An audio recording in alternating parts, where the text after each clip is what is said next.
Okay, good evening, everyone. We're going to return to open session. The time is 7 o'clock. I'd like to welcome you all Recording in progress. I'd like to welcome you all to our board meeting. We're going to go ahead and get started with the open session portion of the meeting.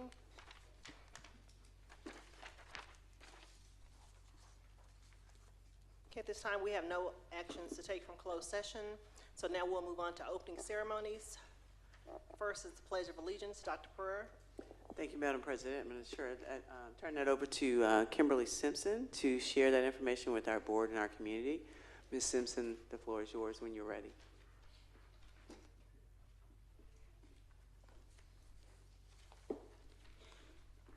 Good evening, Board President, Board of Trustees, and Dr. Pereira. This evening, we are going to welcome up our Houston Elementary students to lead us in the U.S. and Texas State Pledge of Allegiance.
Thank you all.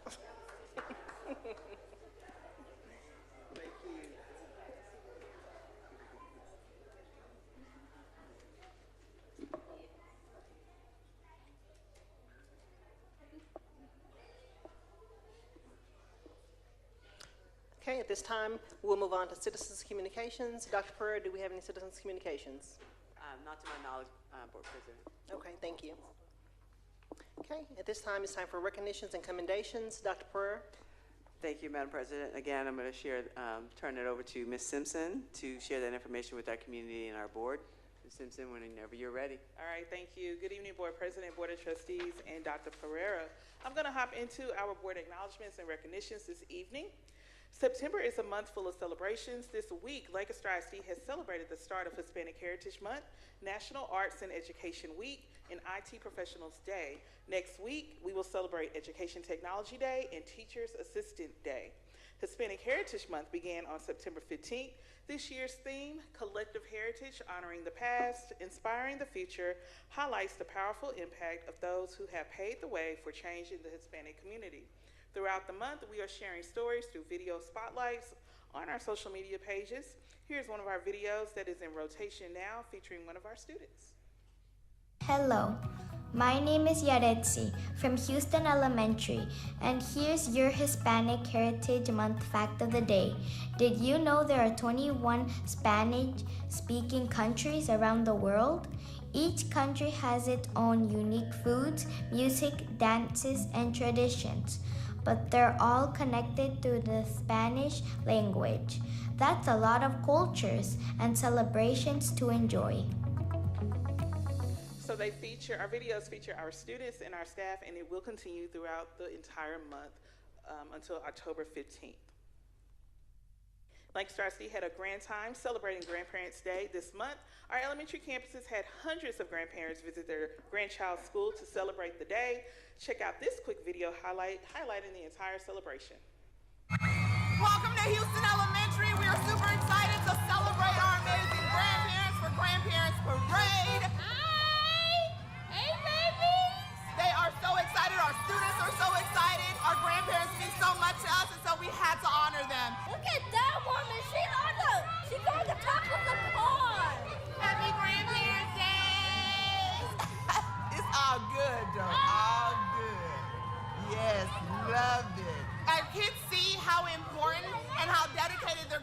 grandparents are. Their grandparents love them so much, and they're always supporting Houston Elementary, supporting our kids to make sure that they have the resources, the support, and everything that they need to be successful. I love the picnic because we get to eat. They get to eat together. Yeah, I love my little babies. Oh, it's wonderful. Anything for the grandbabies. Anytime they say hello and can we come, and I'm on the way. Oh, it feels great to be able to celebrate and come and have lunch with my grandson today. It feels amazing. This is my first grandson, first grandchild, so we are excited. This is his first year at school, so truly excited and truly blessed. It's a wonderful day, and I really, really appreciate you guys doing this today. So it just shows that I'm not the only one. We're not the only one. That everybody in the community is showing up. It's wonderful. Oh my goodness! Oh my goodness! What's going on? All right. It's the best out of three. Okay, red or one. There you go. This is priceless. It's priceless. All the money in the world couldn't pay for this moment right now. This is a great opportunity to spend some time because, How many cars you got, Casey? The days be daying and the weeks be weekend, and you just take a time out, sit under the shade tree. Ooh, look, he hit me with a drought phone. It's a beautiful thing. Oh, it feels great. It's all about family. Baby, you go with him too now. Come on, Frank. Good job. Okay. You know, it's when I became a Mimi, it's a great feeling. One more? Yeah. This has truly been just an awesome day for all grandparents. Because we know that our kids are the next generation. And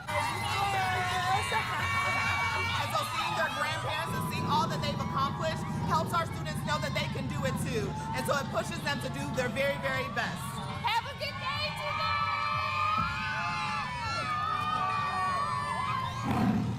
So definitely all smiles on Grandparents' Day in Lancaster ISD. September also kicked off National Attendance Awareness Month, and Lancaster ISD Student Services plans several activities to stress the importance of daily school attendance. Lancaster Tire and Auto Service partnered with Lancaster ISD, offering parents and staff members a state inspection discount yesterday. And later this month, they will also offer parents and staff an oil change discount. A special shout out goes to Donna Mitchell and her truancy and dropout prevention team for always helping parents remove all barriers so students can get to school on time. And Lancaster ISD is currently celebrating College Go Get It Week. Each day has been a spirit day for the week to get students excited about their post-high school graduation plans. Tonight, Lancaster High School is hosting its annual college fair with more than 80 colleges, universities, and Greek organizations and military divisions in attendance. And we have some photos of the actual college fair in action right now. And just some upcoming events and general information. Next week, Lancaster ISD will hold its Fall Safety Week. Campuses will complete important safety drills to ensure they are well prepared and knowledgeable about the standard response protocols.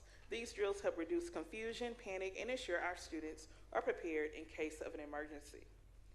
And Lancaster ISD is excited to welcome parents and guardians to our annual Parent-Teacher Conference Nights. Elementary conferences will be held Wednesday, September 24th from 4:30 p.m.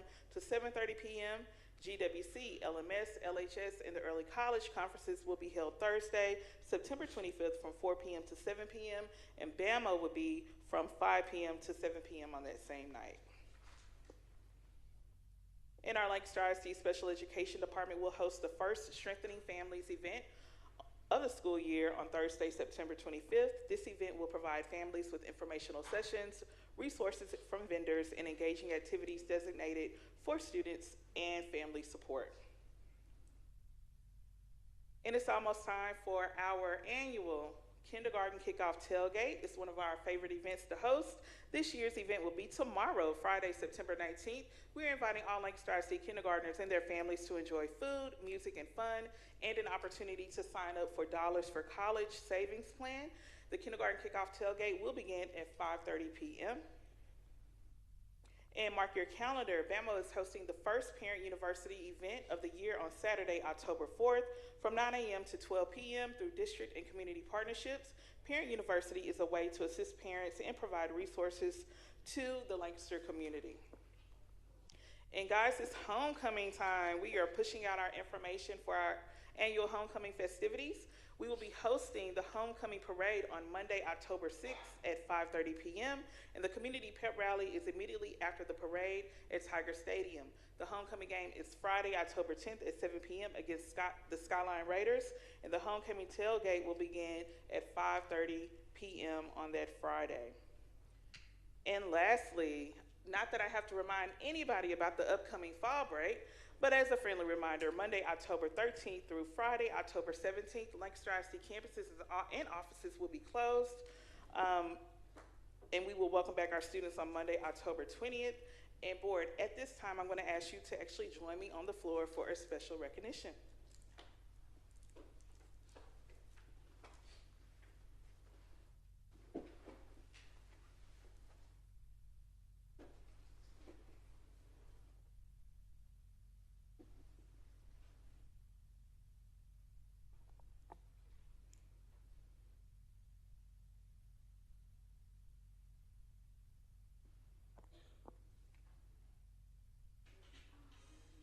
So we need everyone to stand on their feet and get excited.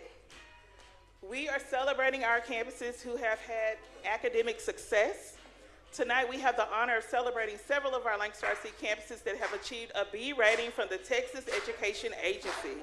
This recognition reflects the dedication of our students, teachers, staff, and campus leaders who work tirelessly each day to create a strong learning environment. Not only have these campuses earned a B rating, but they are also recognized with state distinctions for academic excellence. Tonight, we proudly present each campus with a banner to commemorate their success. First up, GWC 6th Grade Learning Center. Ms. Wright has been putting in work. She is also our Principal of the Year. And GWC had 2 distinctions. Come get your banner. Beltline Elementary.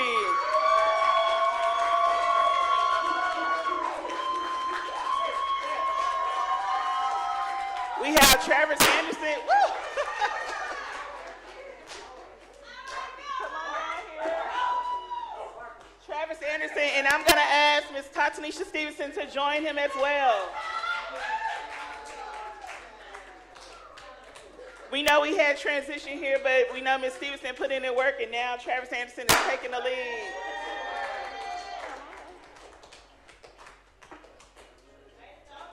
West Main Elementary. Beltline Elementary had 3 distinctions,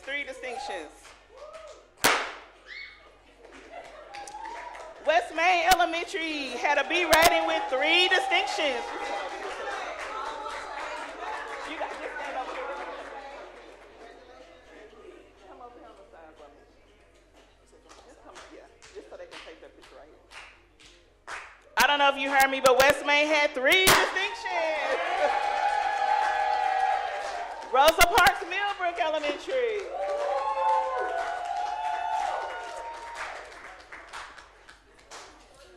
Rosa Parks earned a B rating with 3 distinctions.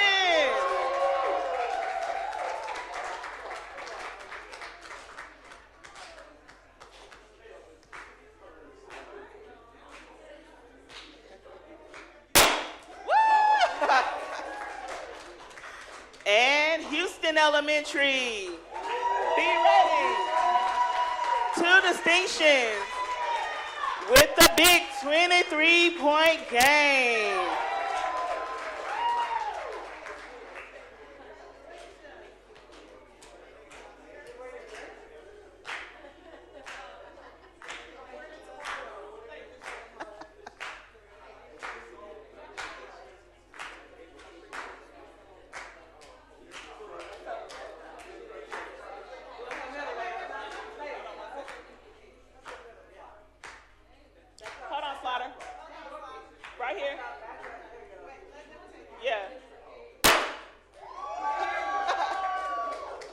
Principals, we're going to take a big group picture up here with the board behind you, so kind of get together, slide on in.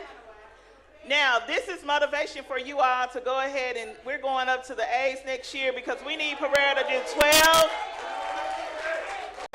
It's so Pereira can do all the confetti cannons. On our way to an A. On our way to an A. On our way to an A.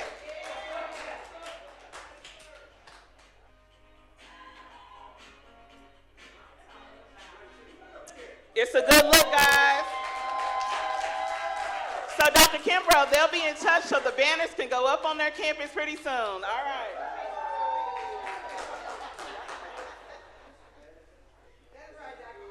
That is the end of our celebration, board. You may go back to your seats. Board President, that concludes my board acknowledgements.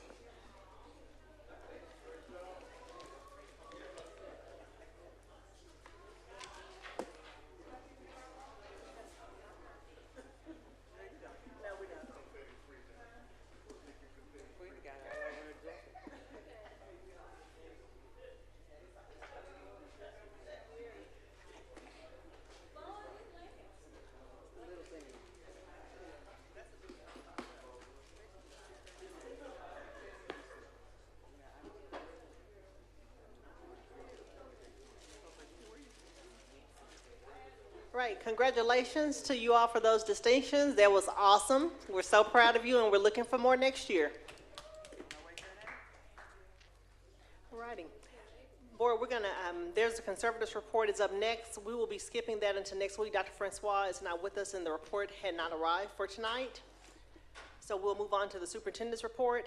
Finance 9.1, July 2025 financial report. Dr. Pereira. Thank you, Madam President. I have Ms. Dana Shaw Mosley to present that information to our board and our community. Ms. Mosley, the floor is yours. Good afternoon, Board President, board members, and Dr. Pereira. This evening, I'm presenting the July 2025 financial report. The full version of this report is in diligent for your review.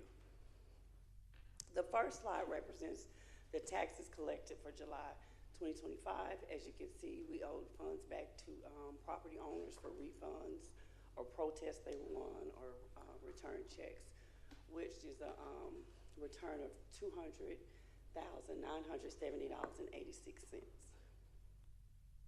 The next slide represents an income statement for the general fund, with the top representing all the revenues that have come in, and then the bottom are the expenditures that we spent in July 2025. The next slide represents the top 10 revenue drivers, with the top 2 being the taxes collected and then the formula funding that we received from TEA. The next slide represents the expenditures, the top 10 expenditures, with the top being instruction and the second highest being plant and maintenance and operations, as it should be, for July 2025. The next slide is an income statement for food services. And the top is the revenues we received from the claims for the meals we serve the students. And the bottom are the expenditures with our salaries for our staff for child nutrition, and then majority is our third-party vendor payments that for the FMSC companies. The next is the debt service slide, which is a representation of the revenues we receive for our interest and seeking fund, and also the expenditures for our bond payments. And to date, the district has saved taxpayers, let me see that, $22,294,050 since 2021 by prepaying existing bonds. This year, in 2025, we refunded bonds and we saved the taxpayers an additional $5,521,454. Say that again. Yes, ma'am. This year, by refunding bonds, we saved the district $5,521,454 to the district and its taxpayers. The next slide is the investment portfolio. This slide represents all the revenue we get in from TEA and our tax payments we put in the investment pools. We have 2 pools, Lone Star and Tex Pool. We have the general fund account, debt service, child nutrition, capital projects, and that's the total for our investment portfolio, and that's the reconciliation for July 2025. Thank you.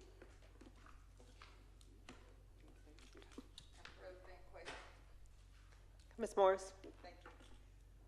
Say that again. $5,594,521. I think that's what it was. To who? $5 million. Who did it go to? good to the district and the taxpayers. It saved you money. Yes. Okay, thank you so much. Okay, we're moving on to teaching and learning, 9.2, attendance update. Dr. Pereira. Thank you, Madam President. I'm going to call forward Dr. Marcus Jackson to present that information to our board and our community. Dr. Jackson, the floor is yours. Thank you. Greetings, Madam Chair, distinguished board members, and Superintendent Dr. Pereira. I am filled with energy, excitement, and enthusiasm to present to you a record update on attendance. For the first time in the 5 years since we've been here, we have a record attendance. This year, as you can see, we had 96.06%. I think that deserves a round of applause. The average attendance over the past 10 years prior to our arrival has been 97%. As you can see, we are definitely on the rise. That means increased funding for our students, and in times like this, it is definitely needed. You heard us, our little chant, on our way to an A. That definitely starts with attendance, our students getting to school. I would like to take this time to give a shout out to Dr. Courtney, who actually leads this charge, and the team, the MTSS team, which consists of Donna Mitchell, Stephanie Malvo, Terry Tucker, Doug Grace, Walter Smith, Dr. Ferguson, Mr. Thibodeau, and of course the wonderful Dr. Matthews. I would like to also say thank you to the Board of Education for your unwavering support. Dr. Pereira, thank you for allowing me to remove any barrier that's in the way of a child getting to the school. And Dr. Barker, I would like to say thank you for giving me the keys to drive the vehicle of student support for Lancaster in this independent school district to ensure that every need of every child is met every single day. And as you can see, everything is in green. Everything is a positive. And the one orange that you see is actually 3 kids. One of them hurt their leg and the other 2 got sick. And that caused us to not be a green in that particular area there. And I'm so excited about where we're heading. We're just going to keep this momentum up. Thank you. All right. Thank you. Okay. 9.3, we have Paul Quinn Partnership with Lancaster ISD update. Dr. Pereira. Thank you, Madam President. I'm going to call forward Dr. Hairgrove to share that information with our board and our community. Dr. Hairgrove, the floor is yours, and I know you have guests to introduce as well. I do. Thank you, Chair, distinguished members, Superintendent Dr. Pereira. Yes, we've had a partnership going on since the beginning of the school year with Paul Quinn College, and we've been very excited about this and all the planning that went around it, and we plan to do it into the future. But as was suggested, I don't want to be the one necessarily talking on it. I want our distinguished members from Paul Quinn, so I'm going to introduce Dr. Shropshire.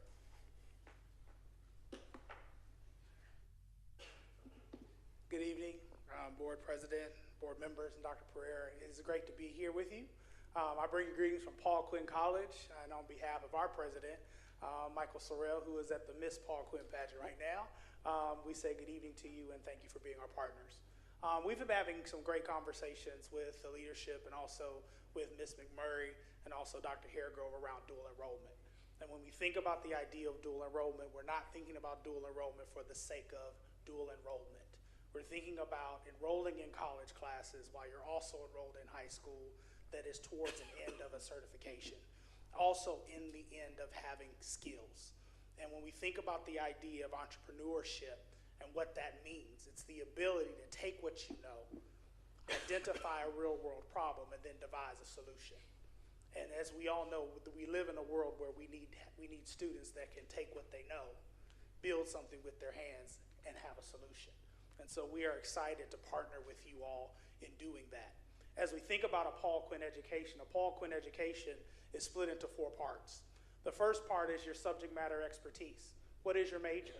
And helping students develop content knowledge in whatever course of study they decide. The second piece is thinking about what are the industry recognized certifications that will provide them with the skills to be marketable. The third piece of it is thinking about what is the real world experience. It's great to know things in your head, but what can you do with your hands? And how can we get you experiences both in the classroom and out of the classroom to do that? The fourth piece is every Quinnite is an entrepreneur. And when we think about this idea of an entrepreneur, it's not so much that every student will start a business. It's that every student thinks entrepreneurially. How do we identify problems and create solutions and lead others to do that? And so we are so excited to partner with you to bring this entrepreneurship certification program, partnering with Lancaster ISD. And so as you have in your materials, we provided a map along with the outstanding team here, and we've crosswalked what does it look like to obtain a level 1 certification in entrepreneurship. And if students decide to go on and get a level 2 certification, they can do that. The benefits to a student outside of the content and the experience that they will have is that they will also earn between 15 and 30 college credits that they can then take with them to either Paul Quinn College or another institution of their choosing. And so we're very, very excited to bring this and partner with you all to do that. These are just some pictures of our Professor Milan Sanders. We currently have 7 students this semester, and we're looking to roll this forward next semester and the semesters beyond. And so we're really excited about that. We're having conversations with our students around what does it mean to be a high school student and a college student? What are those expectations? But what we believe is that we believe in high expectations because students will rise, people will rise to the expectations that you set, but you also have to support them. And so we have our professor here that teaches both courses and also offers office hours for students to be able to come and get those assistants. We also are looking to have your students on our campus and also have our students come to Lancaster High School and engage with Lancaster students. And so we let our students know that you can expect high expectations and high support. You can expect experiential learning. What can you do with what you've learned? We also will let them know that we're going to train you in entrepreneurial thinking. And then we're going to focus on personal growth and development. We're really excited that students are taking advantage of this program. The preliminary conversations that we've had with students that they're having a high quality experience, that they're learning in the classroom that Dr. Hairgrove and I have peeped in and observed. Students are engaging in real world issues. We were talking about sneakers and why they would pay $200 for one sneaker versus $50 for another and what that means. And so it was a great conversation for them to have about real world experiences. And so thank you so much for this opportunity. Thank you so much. Are there any questions from the board? I have a comment. Mr. Smith? I just wanted to say thank you very much for coming through and expressing yourself about this program. We've partnered with a number of colleges over the years, and I don't think anybody's been quite as descriptive about what they offer the students of Lancaster, quite like Paul Quinn. And I can tell you, I appreciate it because education's, we all say it's dear, but it means a lot more when you can show what you're talking about. And item 2, I wanted to say thank you for Dr. Pereira. Many of you guys don't know this, but the day Dr. Pereira interviewed, one of the first things she pointed out was a partnership with Paul Quinn, and I appreciate her following through with it. Thank you. Thank you. Thank you. Anyone else? Okay.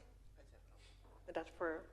Thank you, Trustee Smith. But of course, you know, I'm going to parlay that over to my team because I know that they did the legwork to make it happen. They often say, and I know I may have a vision, but they put it in place. And so the work that I know that the representatives from Paul Quinn as well as my team did to make this happen for our kids is short of none. And so I appreciate you recognizing that, but the true recognition goes to the team. So thank you all. Okay, thank you so much. Okay, we're moving to maintenance and operations. 9.4 operations update, Dr. Pereira. Thank you, Madam President. I'm going to call forward Dr. Kimbrough to share that information with our board and our community.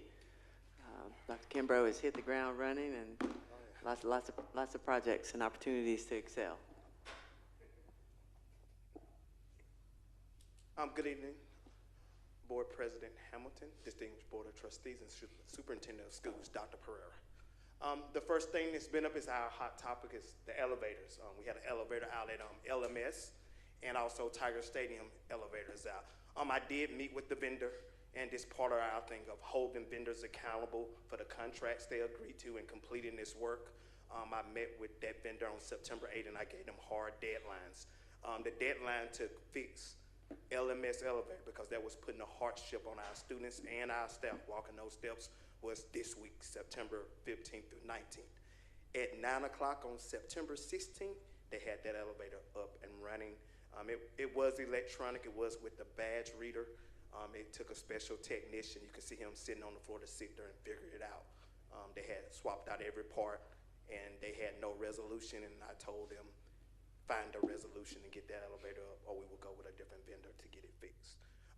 Tiger Stadium is a little bit more complex. That had water damage. In February, that program didn't really get off, but I did get them to October 10th to have that elevator back up and running. They were trying to get parts. They have those parts, so we just have to get that procured, that contract, and they would have those repairs ready. But October 10th, somewhere in there, it's just letting the vendors know that you're taking our money and we want our goods and services completed as is in the contract. And that's what all vendors, I do not want to go to lunch with you. I want you to provide goods and services. One of the big things with operations is getting us ready for football. This is Sports City. One thing operation takes pride in is getting Tiger Stadium ready. I know many of you came to the first home game 2 weeks ago, and just our team gets out, gets it clean, checks the press box, get it up and running. You know, the only thing that is still down is that elevator, and that's because of the flood damage, but that's been since February. I don't have much patience. We have to get that elevator up and running. Walking those steps, that is difficult for a lot of people, and I do take that in heart, but it is up and running, and it's going to be up and running soon, and because I would not let the vendor breathe until that elevator is up and running. It's in the contract. They signed it. They can do the work. I expect you to do the work. Get it up and running. So you can see that all is well except that elevator, but the clock is ticking. We did, I know with the work, and this ties back into the vendor who installed the scoreboards.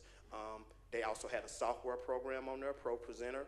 It also gave them the power to log us off of the scoreboards. I did want to remove that power from them and put that power back in our hand. So we did go with a different software, upgraded software. Everybody think we have new scoreboards. We do not have new scoreboards out there on the football field. We just have an upgraded software, which is Score Vision. The owner, Cody, gave this to us at a 20% discount. And this is a renewable contract every year. It's a big upgrade. If you see that iPad, as long as somebody take that iPad on an away game, if you have the app, you can keep up with the game through that app. So if you can't make it to a playoff game, when our football men get ready to make that long run, you can log into that app. As long as somebody's there with that iPad, they can put the score in and you can monitor that football game. It's cloud-based, so it is an upgrade. Score Vision stepping in to help us. We do also have Fameco is stepping in to help us. They are making us an offer to complete that work on those scoreboards, and hopefully soon we can bring that to the board, that offer to complete those scoreboards for us, because we know that work was left incomplete, and Dr. Pereira has charged me with wrapping that work up for us. Campus walkthroughs, getting back to the campuses, one thing that I did want to institute is walking the campuses weekly, assisting our principals. Principals have a lot to do. My background is principal. You have walkthroughs, you have meetings. Sometimes it's hard to just monitor the campus. And my team, I have charged them with getting out, looking at the campuses, being proactive. You can see some of the pictures, making sure our hallways, our schools are clean for our kids and our parents. It just makes kids feel better when they walk into a clean school. It makes it seem like the adults care. When the adults care, the kids care. They can read you very quickly. Also identifying Walt's Nest. That's a bathroom at LMS, just walking their 3rd floor. That bathroom, the sink was flooded. They have dual bathrooms. Told the principal we're just gonna move them to the other bathroom. And that's just from walking. Also, I have a dual role, checking our lunch. We got a new FSMC. I don't need surveys when I can walk around and talk to the kids. The kids are dying to tell you about everything, if you will listen. And they will tell me if the food is good or it's a thumbs down, and we have been getting nothing but great reports. So we changed to a new vendor, and the kids are excited about it, and that's my survey, walking around, stopping at the table, how the food tastes. Tell us the truth. Also, on the campus, seeing trash on the ground, that is unacceptable. Kids getting out of the car, they see trash on their school grounds. That trash was up probably 2 minutes before I was getting ready to leave. I made one phone call. That is unacceptable. And that's just from campus walks. And we will continue to do those every week, every day. It's high expectations, so this is what it is for our kids. Things that are coming up, we're painting the police station. I think that project is complete. Child nutrition building needs updated and painting. Dr. Pereira makes sure, she reminds me we need to take care of that building. Replacing carpet in problem areas. The SEEK is a very forward looking building. A lot of our parents come to register their children. We want to get that carpet replaced in there. The early college office is also one of the top ones. Also, just protecting our technology, and this is a collaboration between operations and technology. Our servers, if those things go out, the internet is down, especially the one at the high school. We're looking at a contract to put sensors in there, so when those rooms start to overheat, we can get to them quick and get that stuff cooled off. I know this summer we lost that main server at the high school, and the district was down for several days, and it interrupted the things that we were trying to do, like convocation and different events, because the main server was down. So we are looking at ways, also identifying where bad things, when they happen, what can we put in place where they do not happen again. We got water fountains at the high school. We may have to contract that out because we are short on manpower with plumbers. So just being aware, keeping the district, the operations updated, keeping our district running good for our parents and our kids. You can see some of the, from FMS, some of the reports we get in for things. A lot come in. We try to handle as many of them as we can. Sometimes we get delays because we have to procure things, contracts, to get vendors in to get the work done. Like the elevator, you got to get parts for the elevator. But we try to be just getting there and getting a quick turnaround time as quickly as possible when those work orders come in. And that is my report. All right, thank you. Any questions, comments from the board? Ms. Morris? Comment. I want to thank you for being on it. I want to thank you for walking our campuses. And I want to thank our leader, Dr. Pereira, for allowing you to do your job. Because that's what it's all about, to get it done. Thank you. All right, thank you. Okay, campus highlights, 9.5, George Washington Carver, 6th grade STEM Learning Center. Dr. Pereira. Thank you, Madam President. I'm going to call forward Ms. Gelwright to present that information to our board and our community.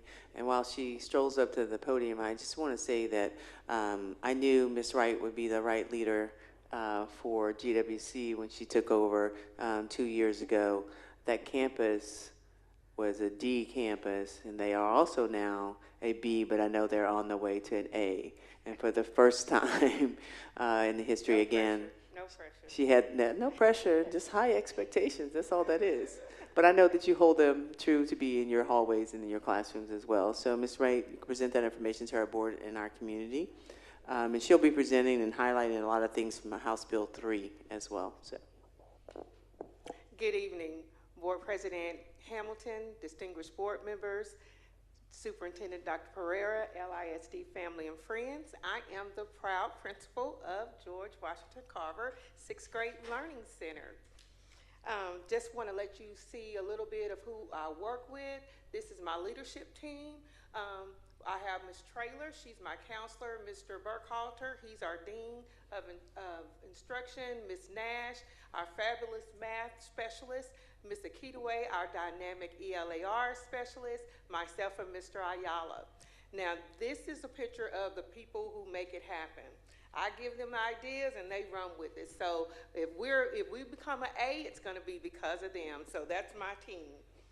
Now, moving forward, looking at Board Goal 1, where we're talking about focusing really on teaching and learning. We're going to start out with demographics. Looking at last year, we were at 487 about this time. This year, we're only at 398. So we did notice a slight drop, but that was in alignment with our recent demographic study. So we are aware of that. I did not put demographics on this slide, but I can tell you we're at about 73% economically disadvantaged, with 72% of our students being African American, 23% Hispanic, and about 5% other, and then we have 16% of our students are under the SPED umbrella. Moving on to looking at demographics for teachers. We have 36 teachers, but this time I did include my interventionists and specialists in that number. We have 29 this year that are fully certified, and we have 7 again that's working on their certification. But I know with Dr. Gray and his team, they're going to get that done. But I can tell you that aligned with what the state requirements are, we do not have any uncertified teachers in our reading, math, or science classes. Moving on to Board Goal 1, again, focusing on teaching and learning. In alignment with House Bill 3 board goals, we are going to focus on, hoping that the percentage of our students performing at the meets and masters level will increase by 10% in reading and math on the STAR. If you look at those numbers, it doesn't seem like a lot, but what I did was I took the numbers from the incoming 5th graders. So using that data, they were coming in at 25% with meets, and so our goal is to get them at 35%. I'm certain we can do that because we already performed above that this year on our campus. So I think we were about 45% or so at meets. So I know that we can meet that, and we're hoping to move our master's level performance from 12% to 22% in math. In ELAR, our hope is to go from 29 to 39% in meets and 21 to 31% in masters. And I'm proud to say that we already exceeded that 39% this past year as well, so I'm sure it can be done. Another thing we're going to do to get those numbers where we want them to be is we're going to focus on that structured enrichment and intervention, because what I noticed in my data is that a lot of my master level students did not grow, and my lower level SPED students did not grow where we want them to grow, where we want them to be. So our goal is to make sure that we go ahead and grow them through those enrichment and intervention blocks. We also are offering targeted interventions and enrichment programs. We have already started our targeted intervention on Saturdays to kind of focus on those students that just need basic skills practice. So we've started that, so I'm proud of that program. We're also going to organize literacy workshops for our parents to support their child, because any successful child has a supportive parent at home. So we want to make sure that we have workshops so that we can show them how to support their child. We did that last year. We had some participation, but I'm hoping that that increased this year. Another thing we want to do is just make sure that we are establishing instructional coaching cycles focusing on learning and design. So not just focusing on the students, we also want to focus on the teacher as well. And we've kind of already started those coaching cycles to ensure that they are ready to serve the diverse students that we serve. Next, we are going to focus on Goal 2 in looking at secure learning environments. One of the things that we want to do is just continue to work with Chief Whirling and his staff to make sure that we are doing those monthly safety drills with fidelity, and we have in an orderly fashion. Another thing we want to do is just make sure that our teachers are trained on how to de-escalate situations instead of escalating them, because oftentimes the teachers some teachers may poke. You have to learn the students' triggers. And once you get to know your students and learn what irritates them, we need to come up with a way to de-escalate the situation and not make things worse. So we want to focus on training our staff for that. Another thing we want to do is make sure that we are implementing a positive behavior intervention plan with fidelity. We did have it a little bit, it wasn't done with fidelity, so we want to focus on making sure that it's done with fidelity. And the other thing that I'm very proud of is creating that safe space for our students. We have created an area in our building for our students to go to de-escalate, breathe, get themselves together. They feel safe in that environment, and so we're going to continue. We're very proud of that. And we also have an area for our staff as well. We do have a bullying program, so we're going to continue to work with Chief Worley and our counselor for bullying prevention. Another thing we're doing that I'm very proud of is just getting our counselor more involved. I took some of those responsibilities off of her so that she can focus on being proactive instead of reactive. So all of those students who may not have been fighting, but they get involved in a lot of stuff, they get to have sessions with her and get to talk about that and try to de-escalate situations. So we are doing that on a weekly basis. And last but not least, we definitely want to try to continue to make sure the campus is safe by making sure that we monitor all doors, we monitor everyone that comes in the building, and we make sure that all students are checked for badges and all bags are checked, even athletic bags. If they have athletic bags, they have to leave them in the front office. They can't carry them with them through the building. And goal 3 focus on fiscal integrity. In this particular goal, I basically want to focus on building efficient, effective, and transparent systems. Most of the time when it comes to the finances, it's just myself and my administrative assistant or my assistant principal. But this year, I want to provide regular financial updates with some of my staff members and any other stakeholders that may be applicable. So that way they understand what we're doing on our campus. Also, I also want to get my leadership team involved in budget planning so that they know that where we're spending money and what we're doing. I'm not going to read the entire slide, but one thing I do want to point out is making sure that we are investing in durable long-term resources to reduce the need of frequent replacements and repairs, which is the reason why I want to get all stakeholders involved. And we have put systems in place so that I'm not having to buy basketballs every year, so that I'm not having to buy volleyball equipment every year, that kind of thing. So that's what and they're responsible for keeping up with those things. That's why I put the club's pictures here, because a lot of my money go there. Next, I want to goal 4 focuses on community partnerships. So our goal is to increase parent and community involvement in school activities and campus decisions. So I really, really, really am passionate about providing workshops and resources for our parents so that they know how to support their student at home, because they're not trained to how to deal with an ADHD student or how to provide support for a SPED student or in that kind of thing. So I want to make sure that we are holding those kind of workshops and they have an opportunity to attend those workshops and learn the ways to support them.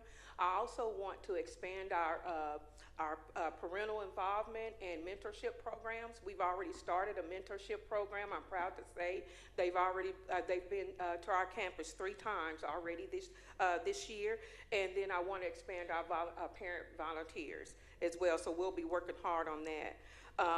Another thing is I want to create an opportunity for open dialogue with our parents.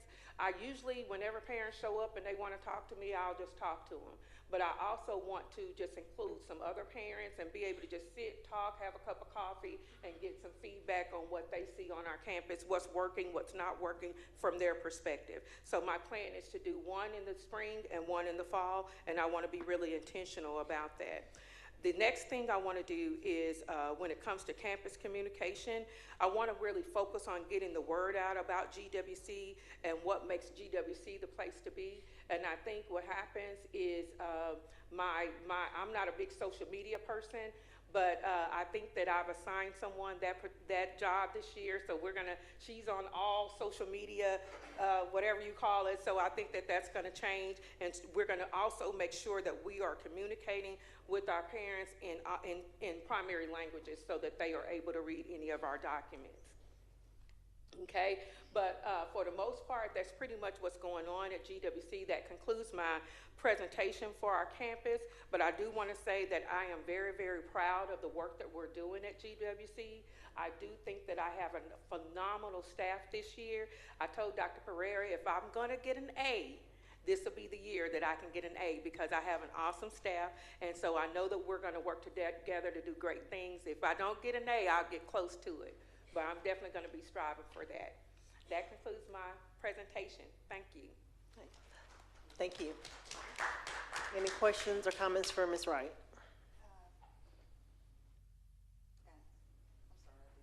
Any questions or comments? Yeah, if anybody else have any, I'll let them speak first. Ms. Morris?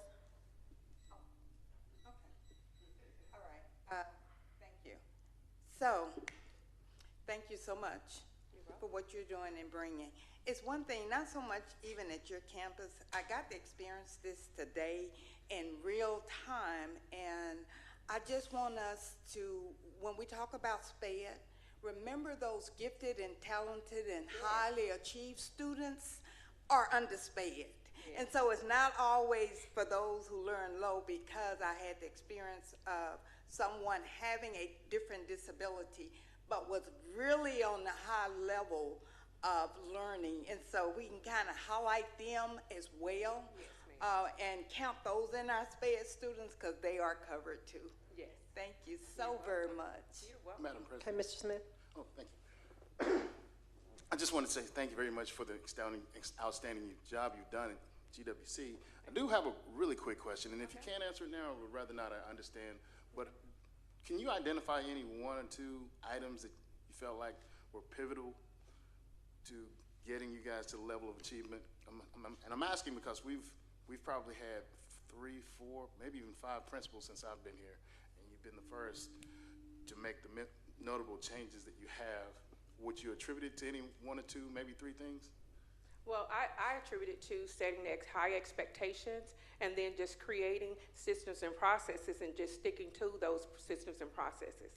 That's what I attribute it to. I let them know what the expectation is, kind of like what Dr. Kimbrough just got through saying. I let them know that, and hey, if you're not here for the kids, then education may not be for you. But they know when they come on my campus, parents have trusted you with their best, and that's their kids that walk through that door. And you're the expert, and you have to serve their students. And if you don't, then we're going to have a problem. I get it. Thank you. Thank you very much. Okay. Ms. Nichols. Ooh. You know, I didn't know you when I came a part of this board, but you have given a very, very good detailed presentation, and I thank you for that. But I know you mean business, because the things that you stated in here made me want to go to work. Like I should be working for you because I'm scared. I'm like, woo, she means business, and then you produce, and so congratulations and thank you for taking accountability and holding people accountable and making us happy. Thank you. Well, I've had some awesome leaders, and they hold me accountable, so I know I have to produce. Thank you. Thank you so much.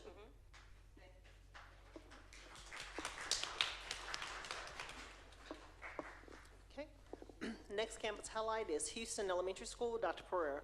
Thank you, Madam President. I'm going to call for Dr. Okafor to share that information with our board and our community. Her new name is Dr. 23. That is an amazing increase in 1 year. Talk about going from a D to a B. And I'm wearing that jersey tomorrow.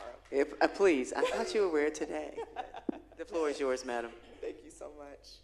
Good evening, esteemed board members, President Hamilton, my amazing superintendent, Dr. Pereira. I am Dr. Okafor. I'm the proud principal of Houston Elementary, and it is truly my honor to share how Houston, we are transforming student success, strengthening our school culture, and deepening our community partnerships. Success as the proud principal of Houston is only possible because of my amazing team. First, I have my assistant principal, Ms. Rodriguez, my amazing counselor, Ms. Smith, and also our office police officer, Ms. Baker. Together, we're continuing our standard of excellence. This is my amazing team of teachers and staff, and I am truly honored to be able to serve as their principal. I know that God has placed me here for such a time as this, to make an impact, to be able to lead these exceptional educators as we drive student success, and I'm truly thankful to God for that. I am forever grateful because last year our theme was Better Together, and that's exactly what we did. We all came together to make the impossible possible, from going from a D to a B, and this year our theme is One Team, One Dream, and we are committed to that dream, and that dream is based on all scholars, all graduates being a success. We proudly serve a diverse group of learners, including our bilingual students, special education students, and our economically disadvantaged students. This demographics guides our instructional planning, as well as ensuring that we provide the right intervention so that every child can grow and succeed. We did experience a slight drop from 24-25 to 25-26. However, this does align with the demographic study. Again, we know that strong teachers equal strong student outcomes. And this year, we have focused on both reading and math, as well as our bilingual students, and also retaining exceptional educators and recruiting teachers whose skills reflect the need of our diverse population. By building a stable and highly qualified team, we're creating consistency in instruction across all campus, while also working to increase our certified teachers. And so last year we were at 22, and now we're at 24.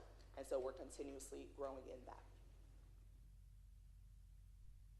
In alignment to HB 3 goal and the district goal 1, world-class teaching and learning, our goal is for every student to be able to grow at least one grade level each year. To achieve this, our teachers in grades 3-5 are using data-driven strategies that is aligned to STAR, MAP, and TELPAS. Our teachers in grades K2 are focused on MAP-aligned practices that strengthen early literacy and numeracy. Our special education team is implementing individualized IEP-based instructions that also support our teachers through professional development for all teachers and staff. Lastly, we know that collaboration is key. And so because of that, we've implemented very strong PLC practices that allow teachers to unpack standards, review assessments, share best practices to ensure aligned world-class teaching and learning. We also have intervention and tutoring for K-5. These practices has been a part of our growth. This is the reason why we grew, because we truly came together to collaborate to make sure that we're providing quality instruction for all students.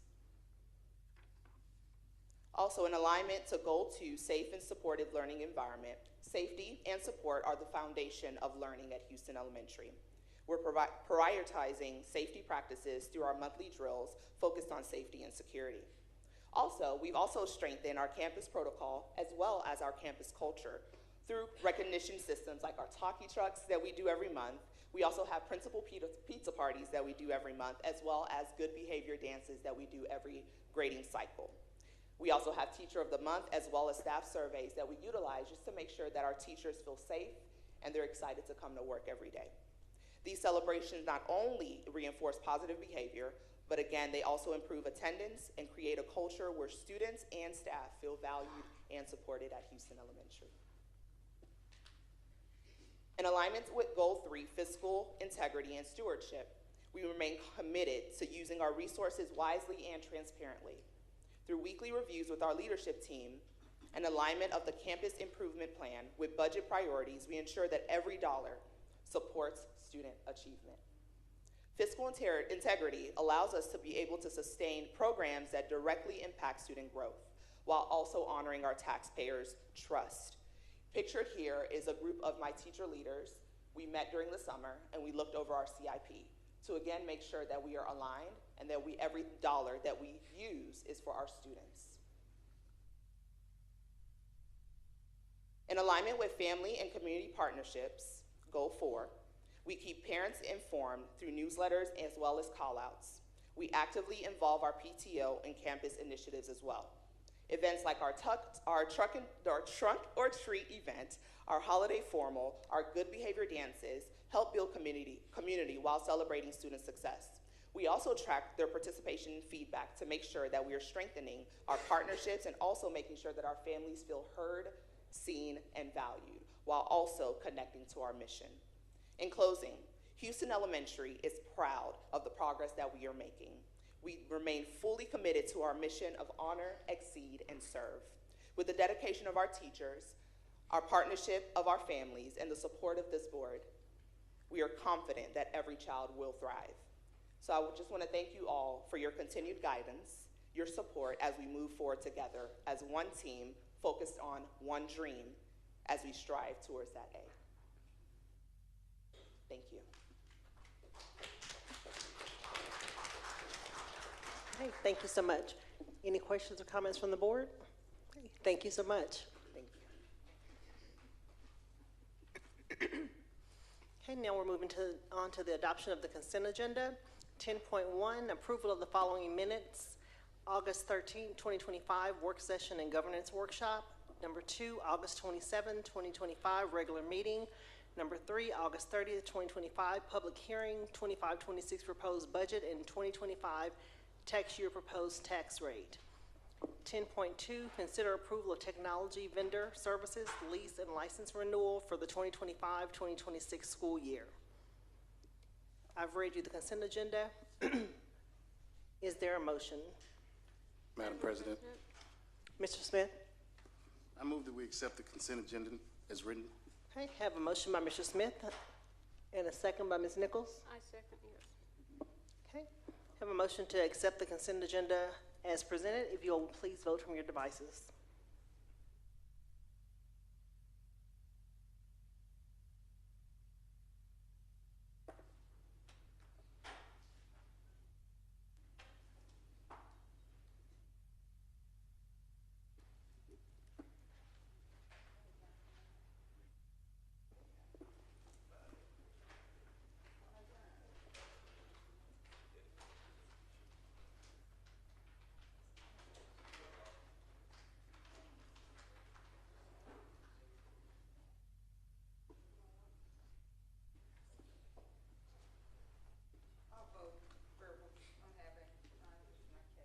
Okay, Ms. Morris? Yes. Ms. Allen, when you're ready. Thank you, Madam President. Give me just one moment. Trustee Cortez, whenever you're ready. Okay. I can give you a verbal. Yes, absolutely. Yes. Secretary Morris? Yes. Okay. Thank you, Madam President. In regards to the consent agenda, approval for the consent agenda as presented, motion made by Trustee Kendall Smith, seconded by Vice President Queenie Nichols. Motion carried unanimously. Okay, thank you, Ms. Allen. Okay, we'll now move on to the action items. This will be under teaching and learning. 11.1 is discussion and possible approval of district improvement plan, campus improvement plan. Dr. Pereira. Thank you, Madam President. I see Dr. Barker is at the podium already to share that information with our board and our community. Dr. Barker, the floor is yours when you're ready. Thank you. Good evening, Madam Board President, Superintendent, excuse me. Good evening, Madam Board President, esteemed board members, Superintendent Dr. Pereira. I come, as I do annually, to have you to adopt the CIP and DIPs. I'm going to start here with the QR code. That'll take you directly to the CIPs and DIPs from that are posted on our district website. However, in your packet, you receive summaries of the CIP. You receive the DIP and summaries of each CIP from each campus. I'm going to start just with a reminder about the HB3 goals. As I come to you, or different people on my team, every board meeting will bring up and just a reminder of what our HB3 goals are. And as we talk to you, we'll talk to you about our progress towards those 28-29 goals. Just a reminder, our math goal is 45%.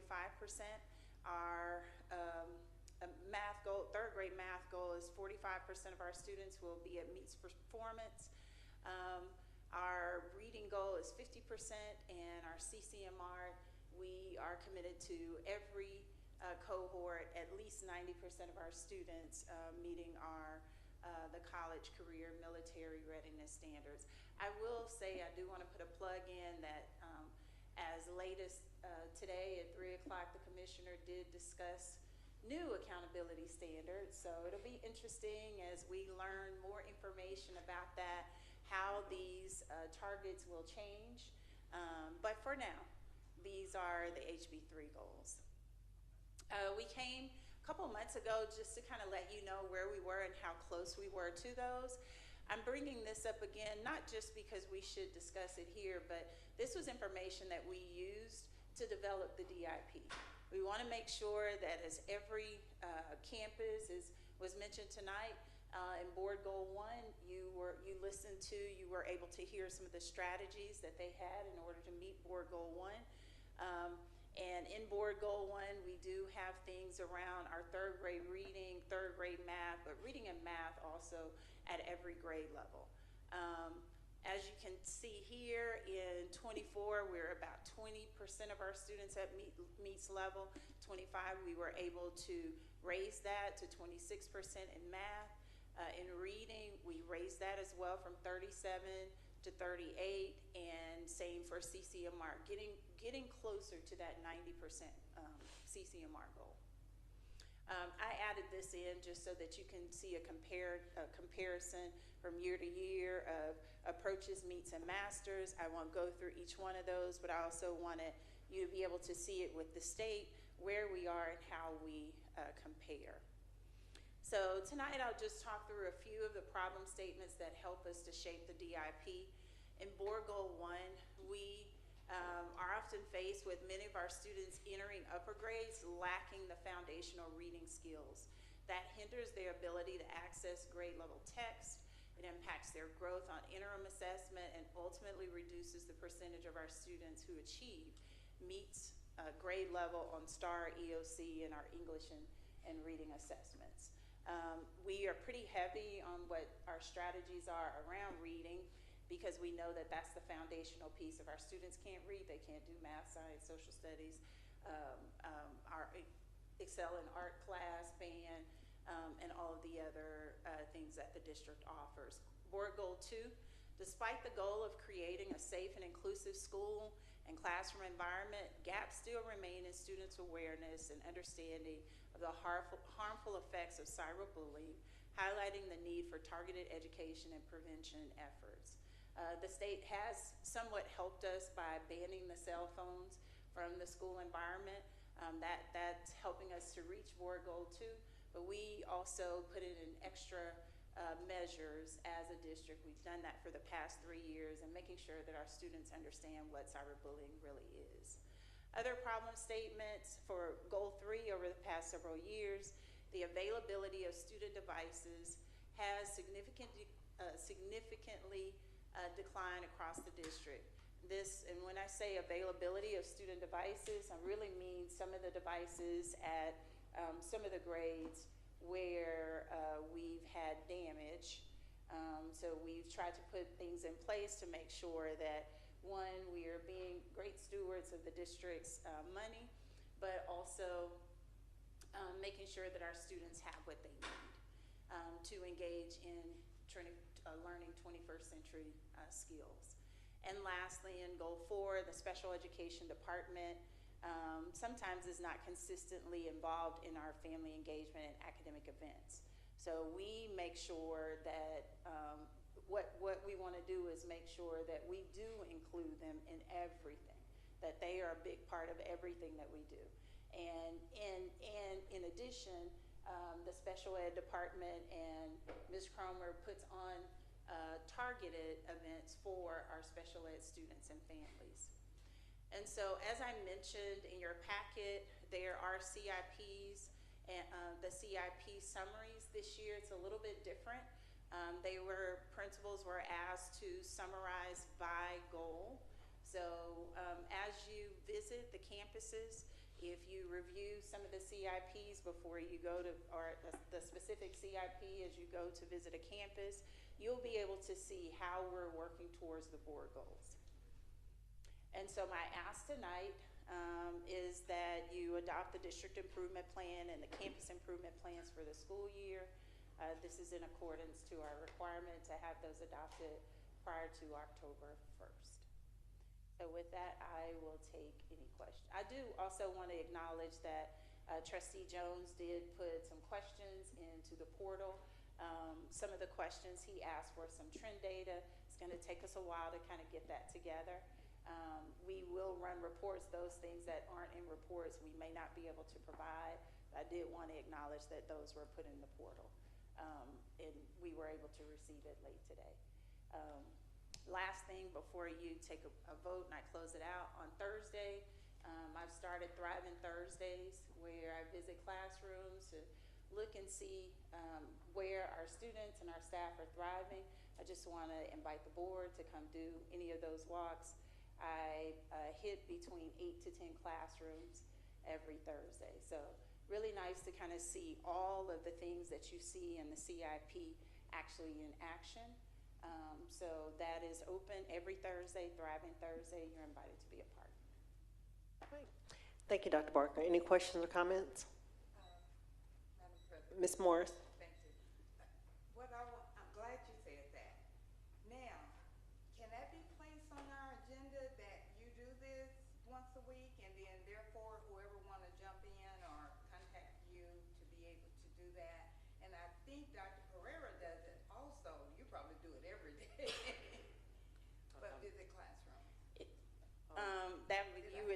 go through the superintendent's office. I have somewhat of a rubric of some things that I'm looking for. It's very different from what Dr. Pereira does. That's more instructional Oh. piece, so, but I mean, I go on Wednesdays. When I go on Wednesdays, I'm happy to entertain. So Actually, I don't wanna go, but to that point, I think it'd be a lot of value if we were to do a walkthrough, actually with Kimbrough, one with you, and with the superintendent. So I've done one with the superintendent, which I thought they were awesome. And I greatly appreciate you opening up the opportunity for us to do it. Again, with me, I'm happy to do so, but with Dr. Barker and the instructional team, I want to leave that in that realm because they do some evaluations and assessments and calibrations and the distractions I don't want to happen, but I'm happy to entertain that. Dr. Kimbrough and I can make some arrangements for some facility tours. Great, and thank you, Dr. Pereira, because I do understand that because that's operational, that's right. And so thank you for explaining that. I misheard it, that's it. Okay. Thank you, Dr. Barker.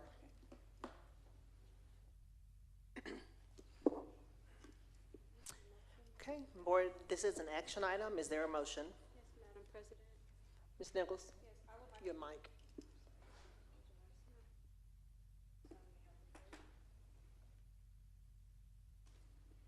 Well, I guess I'll just speak loud because it's not coming on. But I would like to make the motion that that the board approve the district improvement plan and the campus improvement plan as presented. Second.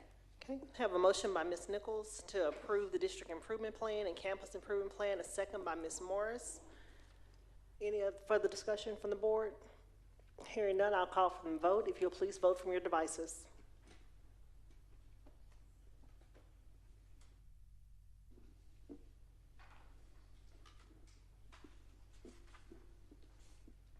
Trustee Smith, whenever you're ready.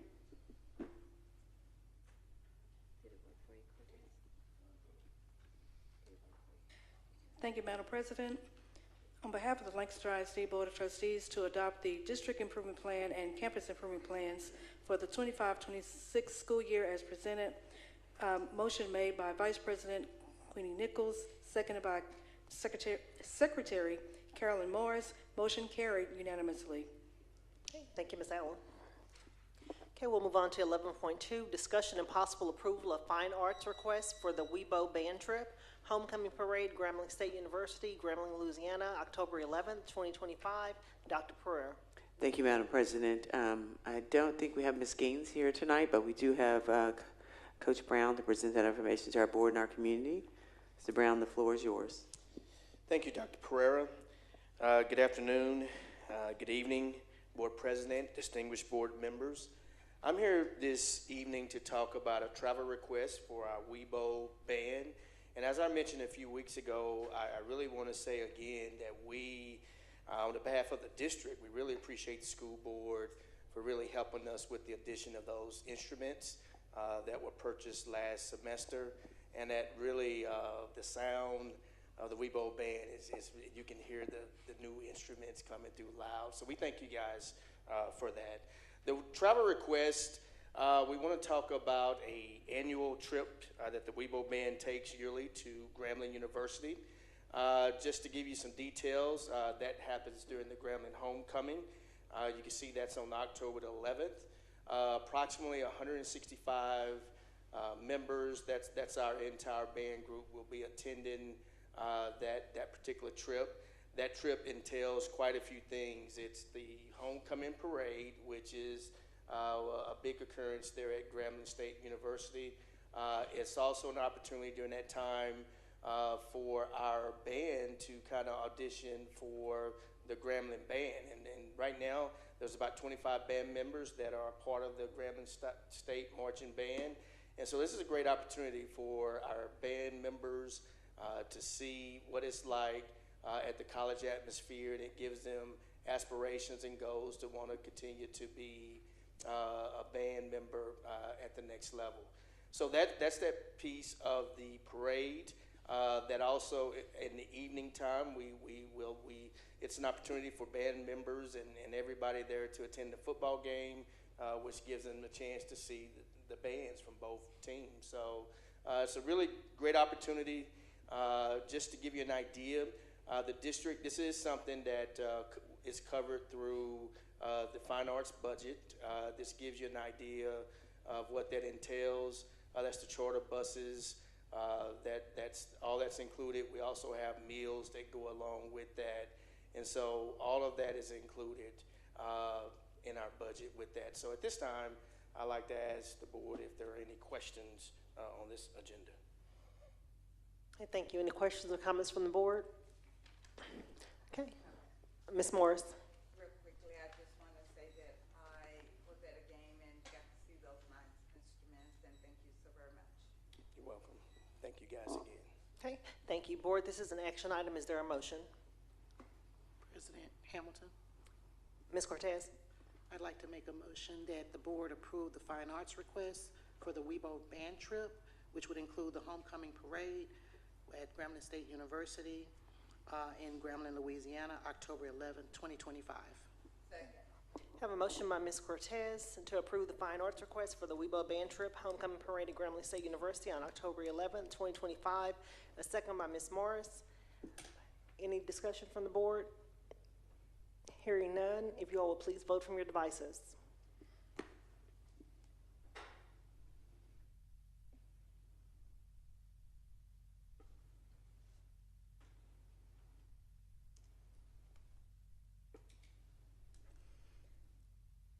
Vice President Quinn Nichols, whenever you're ready.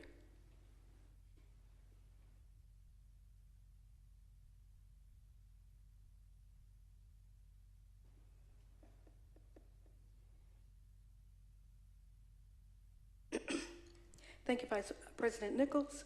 On behalf of the approval for the fine arts request as it relates to the WEBO band trip homecoming parade, Grambling State University in Grambling, Louisiana for October 11th, 2025.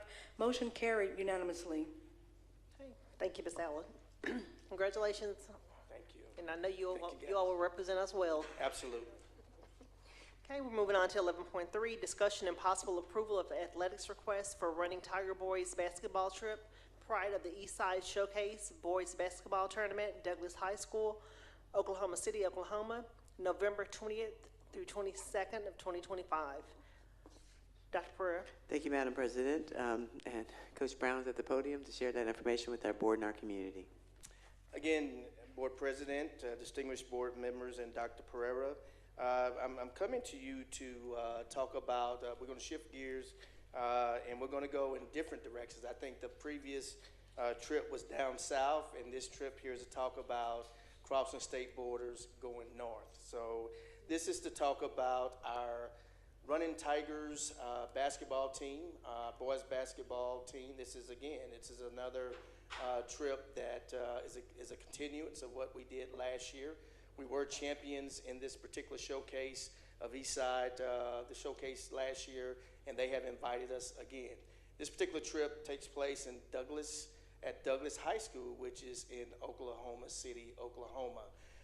Similar to the other trips, we have budgeted. The tournament will cover some cost with meals and things of that nature with our basketball team, but the district will cover as well. We'll send our boys up north with, of course, we'll have buses.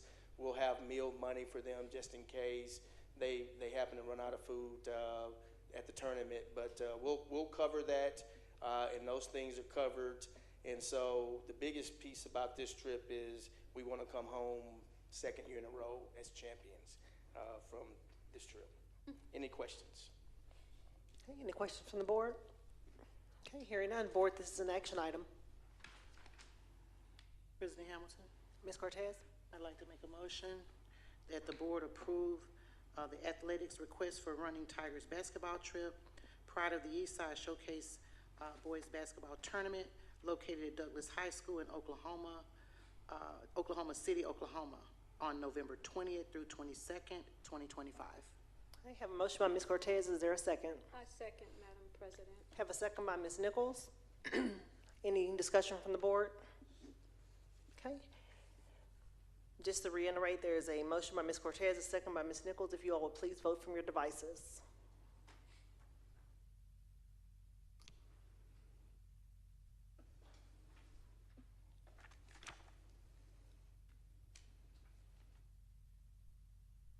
Thank you, Madam President.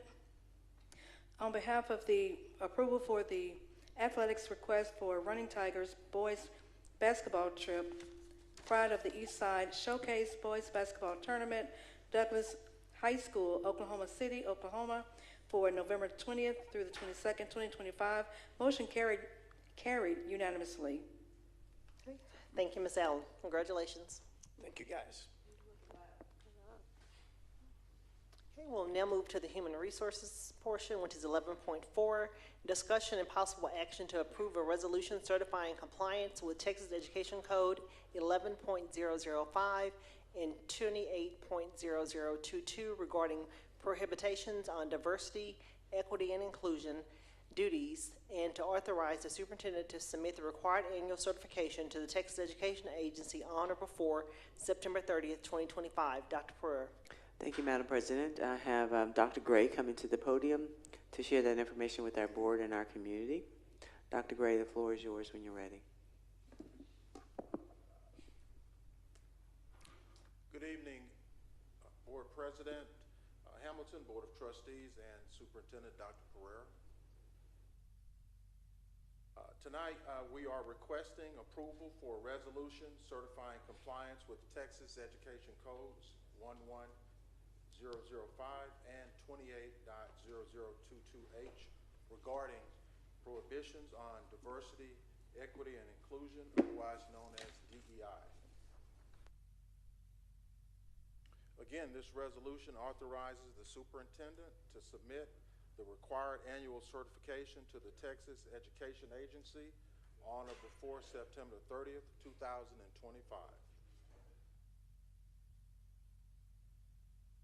Texas Education Code 39.008, Senate Bill 12, requires the school board along with the superintendent to certify compliance with certain laws.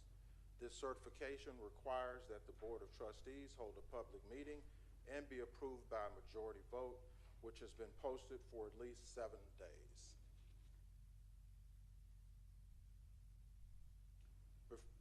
Before you in TEC, Texas Educator Code 11.005, districts may not assign or permit DEI duties unless required by state or federal law. Part B says districts must adopt policies for employees and contractors who intentionally engage in DEI duties. Many of us have questions about implementation of DEI. However, this will be provided by TASB along with local and legal updates mid-October, which will be update 126. Texas Educator Code 28.0022H, disciplinary policies for prohibited instruction, states we must adopt and enforce disciplinary policies for employees or contractors who engage in activities barred by law. Again, we will get more specifics with our legal and local updates provided by TASB, update 126 in mid-October. And questions? Okay, thank you, Dr. Gray. Any questions or comments from the board?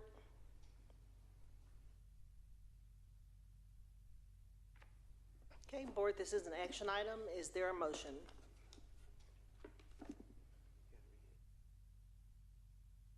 Okay, you all, this is a resolution. I will read it into record before we vote.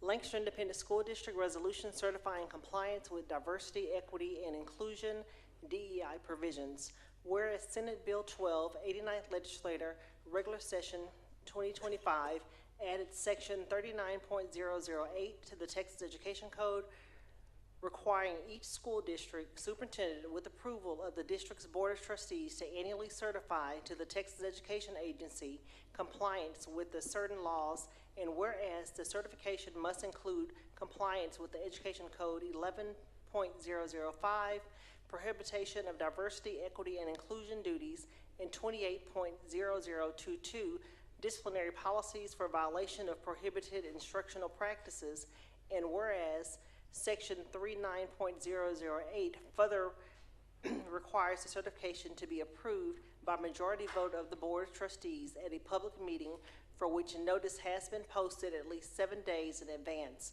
and to describe the district's policies, procedures, and any modifications adopted to ensure compliance with these statutes. And whereas the Board of Trustees of the Lancaster Independent School District has reviewed the superintendent's proposed certification of compliance and supporting information requesting the district's adopted policies and procedures.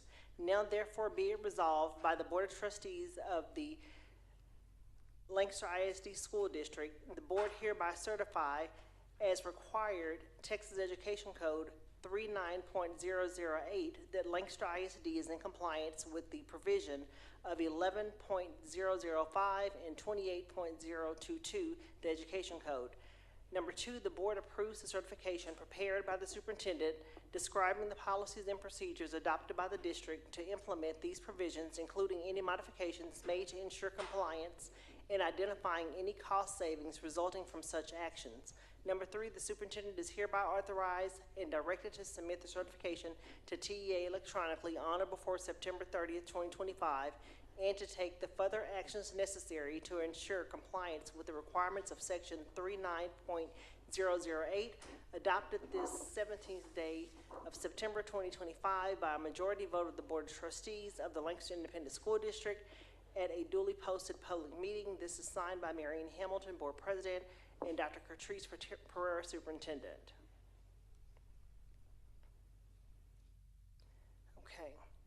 Okay, board, this is an action item.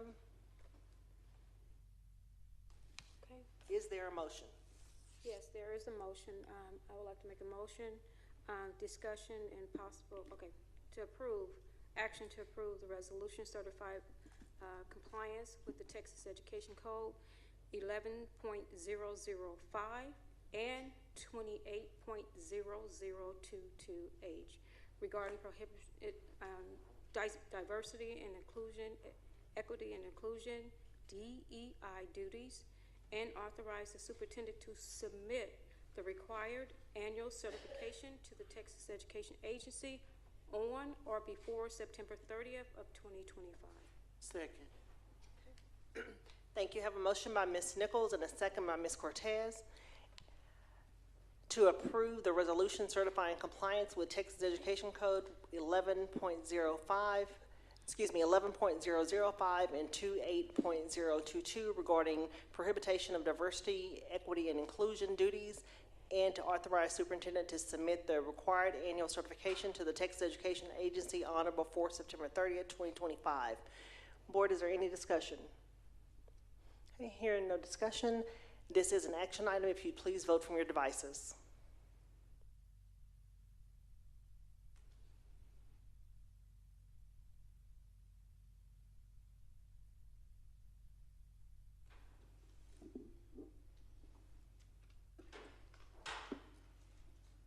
Madam President, on behalf of the Lancaster ISD Board of Trustees, we have 4 that are in favor of the, give me 1 second please, of the resolution certifying compliance with the Texas Education Code, and we have 1 that have voted no, Trustee Darrell Lewis, and we have 1 that have abstained. Secretary Carolyn Morris. Motion carried. Motion carried. Okay, thank you, Ms. Allen.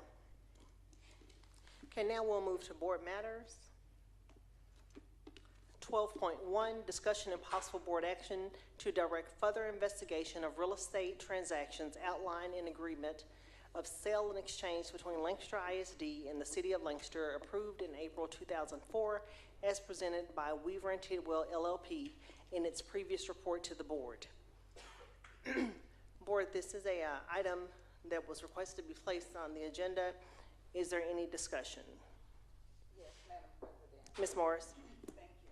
I was the one that requested this item to be placed on the agenda. I didn't word it like this, and I went back and pulled the records and information that I had because I didn't want the district to expend any money on an investigation. So it stays in here 2004. There is no records, and if the district have those records, because the outline of that bond that was done when Dr. Lewis first came. It started in 2003, and it went through. It did not talk about any exchange of property. So if there needs to be clarification by placing this on the agenda, that's okay. I do have some concerns that this is about really district business and property, and the next item is funds, but we're going to stay on the property, is that why would we have to ask the board to talk about something that we know really should be held in executive session because it is property? And then two, is dealing with exchange of property between Lancaster ISD.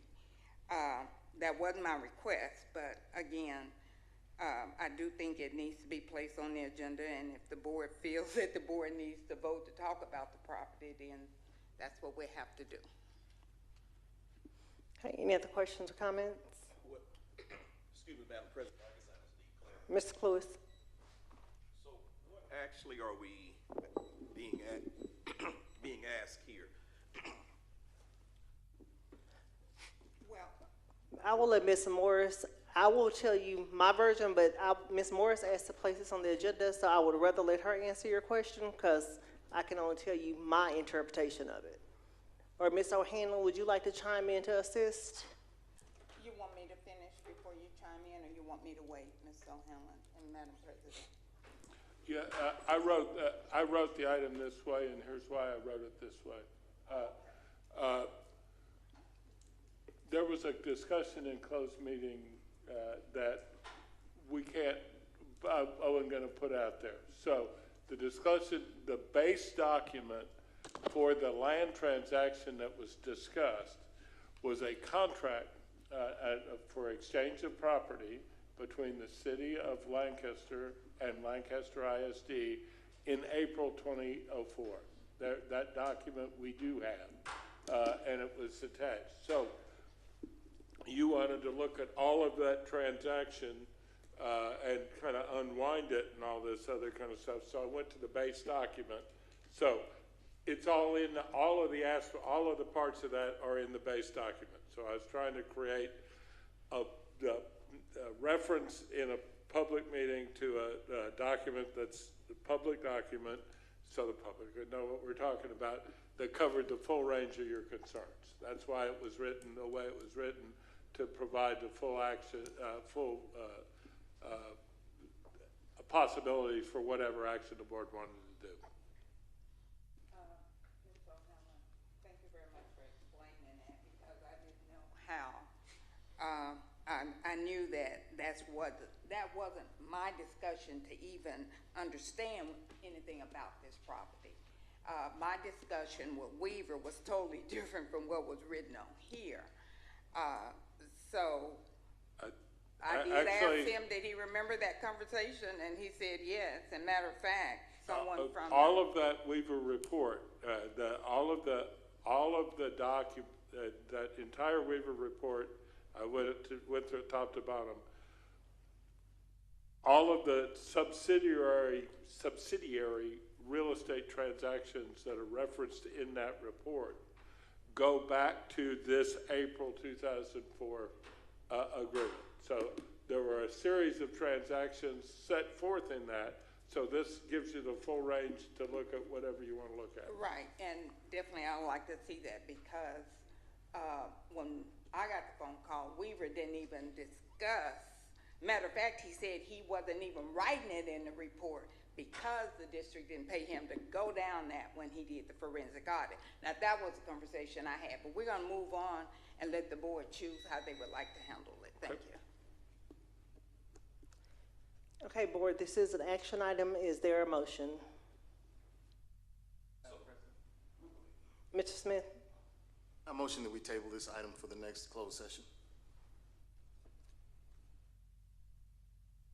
And I would second on the count that I don't have all the documentation that Mr. O'Hanlon is referring to. Okay. We have a motion on the floor, so therefore it does require a vote. Mr. Smith has requested that we table this item until the next board meeting, a second by Mr. Cluis. Ms. Allen, are you able for us to vote electronically, or would you prefer voice? Okay.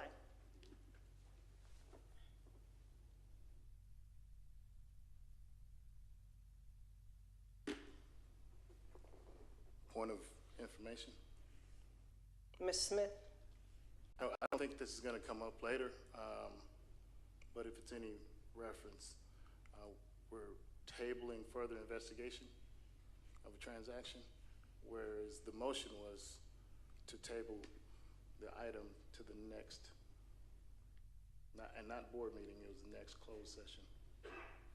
Well, when you table, you have to put a date on it, so I just said the next board meeting. Okay. 10-4. Okay? Has everyone voted? Okay, yes, give me one moment, Madam President.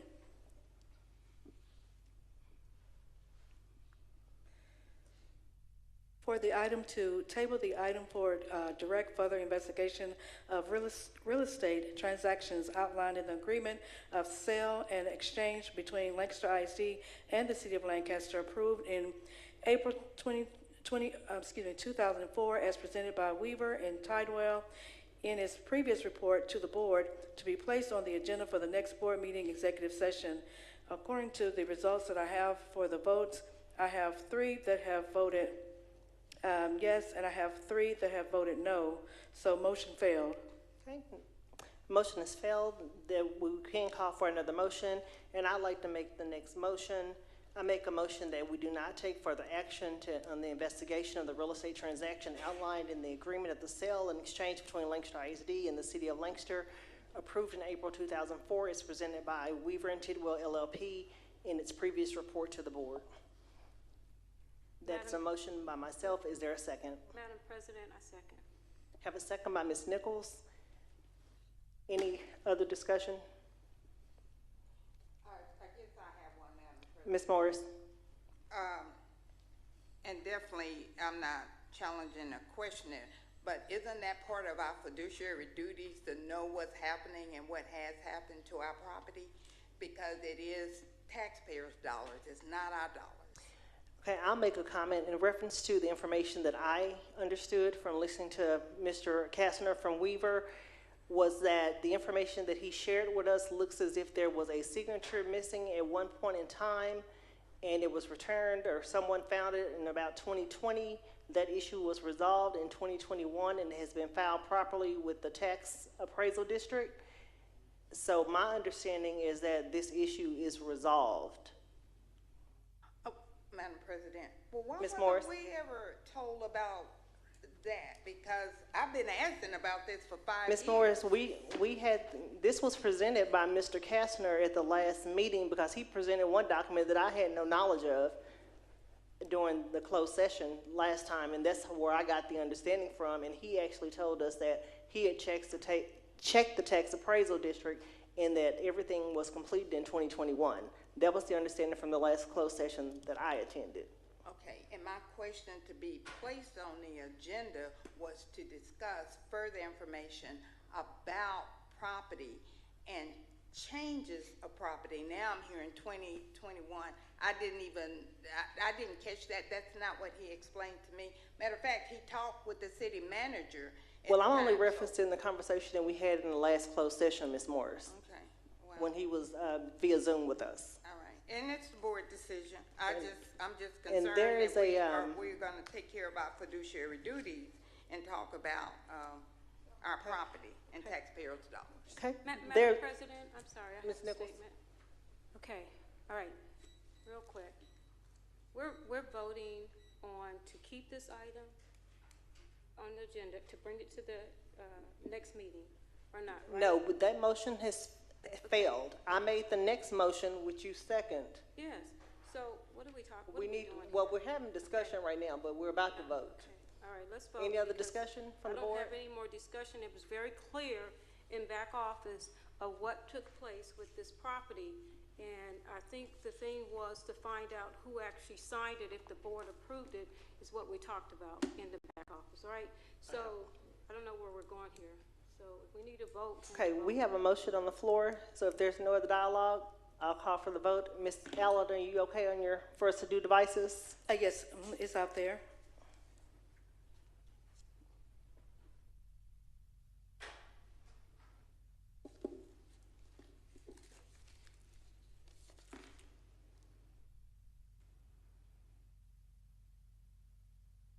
So far, I have one vote. Hold on, mine didn't come up yet. Hold on just a second for me.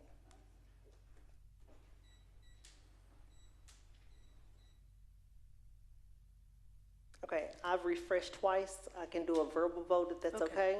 Right. Madam President, let me clarify the motion that you made, just so the trustees will just, make sure we have clarification. Trustees or members of the board, the president, Madam President made a motion to not take further action for the further investigation of real estate transactions outlined in the agreement of sale and exchange between Lancaster ISD and the City of Lancaster, approved in April 2004 as presented by Weaver and Tidewell. So I just want to make sure that you understand what the motion is, that you're making a motion, that you're voting to not take further action. Did you edit the screen? I refreshed, but it still says action to direct. Okay, give me just one moment. I'm not sure if I have the old version. Just put direct no further investigation. Oh, okay. I do see you put do not take further action at the bottom of the motion. Yes. Not in the first sentence. Right. Okay. Okay. So did you just pulled that one back and you're sending it again? I didn't pull it. What I did was I refreshed my screen. Would you like for me to just modify the motion? No, it's fine. I see it. Because I think some of the trustees voted no. I didn't push yes on my screen, but I see it says that I voted. That's why I asked, did you pull it back? Approve the consent agenda. Oh, yeah, that's the wrong, this is the wrong item. It just popped up on our screen about the consent agenda. So did you get our votes? Okay, I just resent it to you again so you can look at it again. Okay, I see the correction. Thank you. Mm-hmm.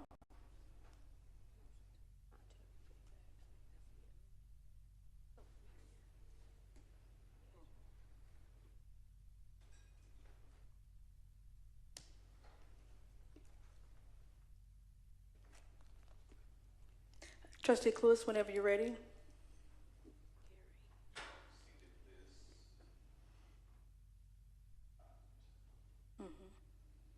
It's in the second portion of it.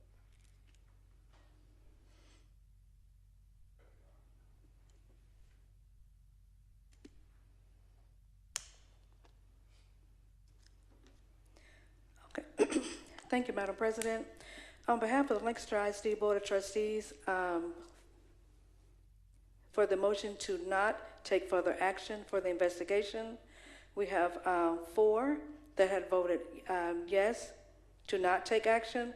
And Madam President, that would be yes in regards to you, Vice President Queenie Nichols, Trustee Mrs. Cortez, and Trustee Kendall Smith.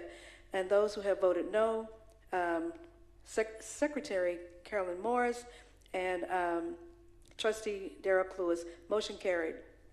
Okay, thank you, Ms. Allen. Okay, we'll move on to 12.2. This is an action item, discussion and possible board action to pursue collection of undispersed funds held by the Lancaster Education Foundation. This item was a request, or is there any discussion? I guess I will speak up because I also. Ms. Morris. Thank you. Requested this item to be placed on the agenda to come to a final resolutions about the funds in itself. Are we going to give the funds away? Or are we going to pursue in collecting the funds? Okay, any other comments from the board? Madam President. Ms. Nichols? Yeah, I think in this item, we are already in discussion and already start taking action pertaining to this particular item, from my understanding, from closed session discussions. So I'm not sure we're still waiting, Attorney, we're still waiting for the AG, correct? The AG's office has already been taken, so yeah, this Okay, wouldn't. so that's the action we have taken. That's so the I don't status know where what we are additional- right now. Okay, The so question then- is, do you want anything else? No, I think that's the action we're waiting for to get back so that we can make decisions from there as a board. Mr. Cluis? So, Mr. O'Hanlon, one question. So, if the AG rules one way or another, and particularly no, just go with me on the no, what recourse do we have to recoup any of those dollars from the foundation? There's no statute of limitation that affects our ability to act, so that any time that you decided that you wanted to pursue additional action with respect to those funds, you could do so.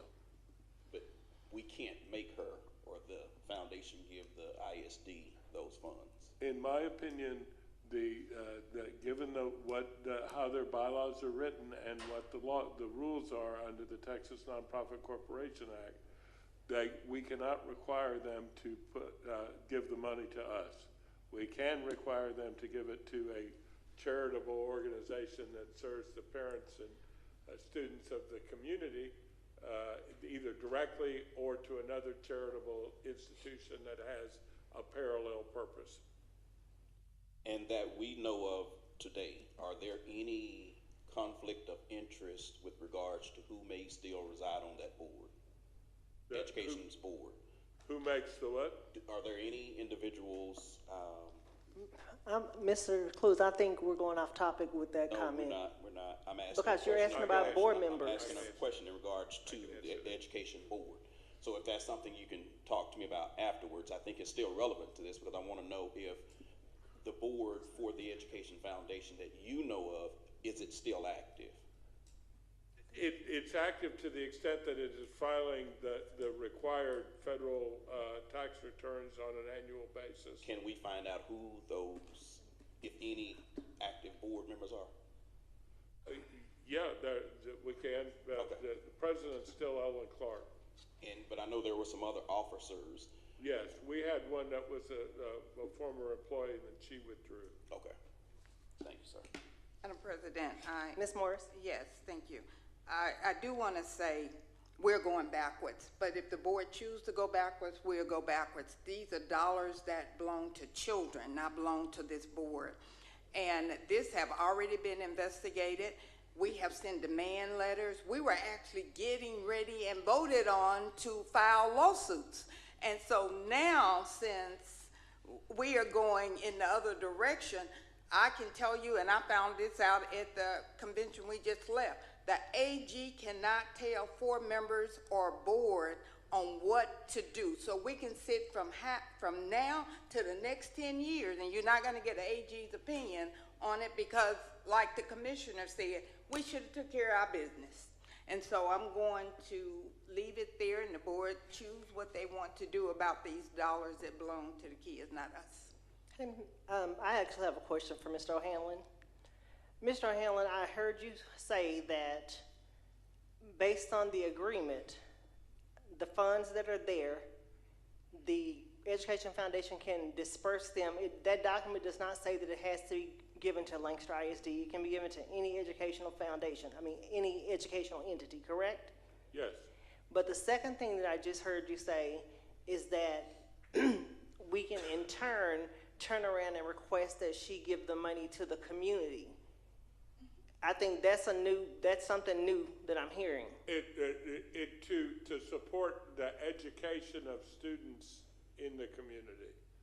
So, but just because we ask, it does not mean that they will give us the funds. We've asked for the funds previously, and my understanding was once you reviewed the documents, we discovered that they're not obligated to give us the funds, that they can disperse it wherever they like to disperse it. Yes. So there's no obligation, and we can't make them give it to our community. I'm not sure if a judge can go back and make them give it to us or not.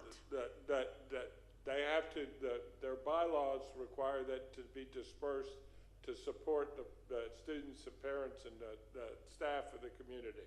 It could go to PTOs, it could go to Boys and Girls Clubs, it could go directly to fund. So it does not mean Lancaster ISD? No, and historically it has not gone to ISD. It's gone to ISD-related projects. It's gone to mini grants for teachers that went directly to the teachers. It's gone to coats and jackets and that kind of stuff for students. And that's what it appears to have gone to. It may have gone to other things, but I haven't seen, since I've been here, which is since 2010, I haven't seen it go directly to Lancaster ISD for anything. So just to ensure that I am clear in my understanding, there is no guarantee that those funds that they're holding in their foundation's bank account will be dispersed to Lancaster ISD, and we cannot make them give us the funds. Not to the district. We can make them give it to a purpose that's set forth in the bylaws, but that does not exclusively us. Right, so it's like, it's a gamble, and it's like we're forcing them legally to do something, basically paying our attorney to force them to give up the money that they're supposed to spend out every year according to non-for-profit rules, I understand. Yes. So I don't see why we would fight for that money when it is not guaranteed that it's supposed to come to us. It is not guaranteed that it's supposed to come to us. Madam President. Ms. Morris? I don't even think that the tax dollars that come from TEA is guaranteed. They hold funds back from us every year. But I will say my knowledge, I don't agree with you, Ms. O'Hanlon, on that, because there is 2 MOUs from the foundation, and both of them, they were not changed. Neither one of them says she can give that money or that money can be dispersed anywhere other than Lancaster ISD. Matter of fact, both of them state that the board of the foundation was supposed to every month give the board an updated report to determine that the money was collected, where it was deposited, and I even have the tax returns. And so now everything that you're telling the board as the legal counsel, then you know, you don't make law, you practice law. Okay, so I'm just going to say I have a nonprofit organization, and that's not true. IRS investigators don't say that. But yet and still, we have a fiduciary duty to look into anything as it relates to funding for the children, and no money is guaranteed that we will even get money from anything. We can't even guarantee we're going to get a stadium fixed, but nevertheless, whatever the board chooses. Ms. Nichols? Yes, this is an action item. Is there a motion?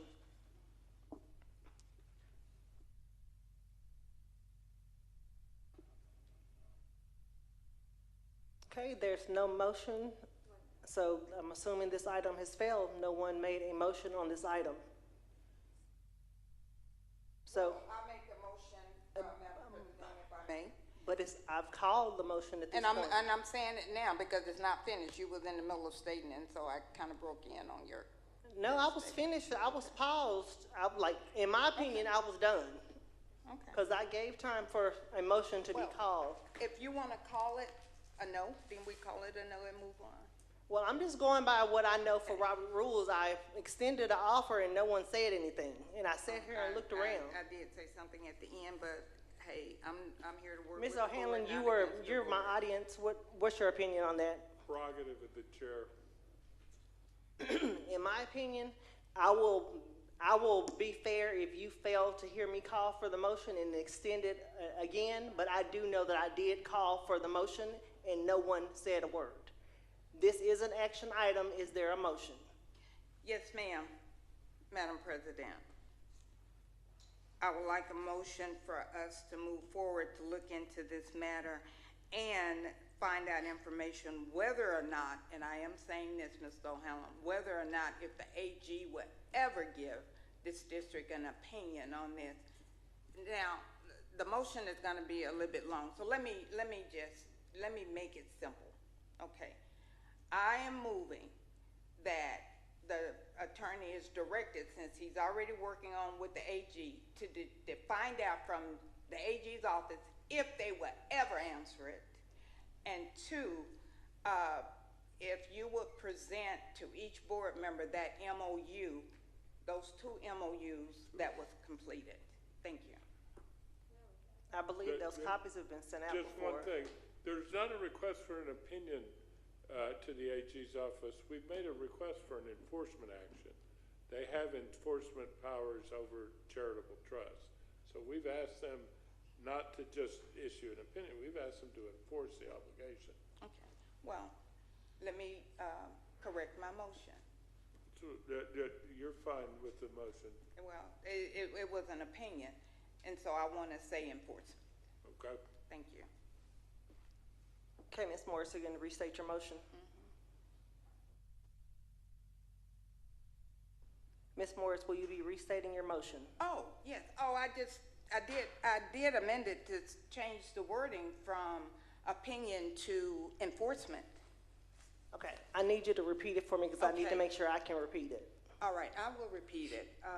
The motion is that the attorney is directed to find out from the AG's office if they will give the district an opinion, no, not an opinion, well, information whether or not they will consider reinforcement.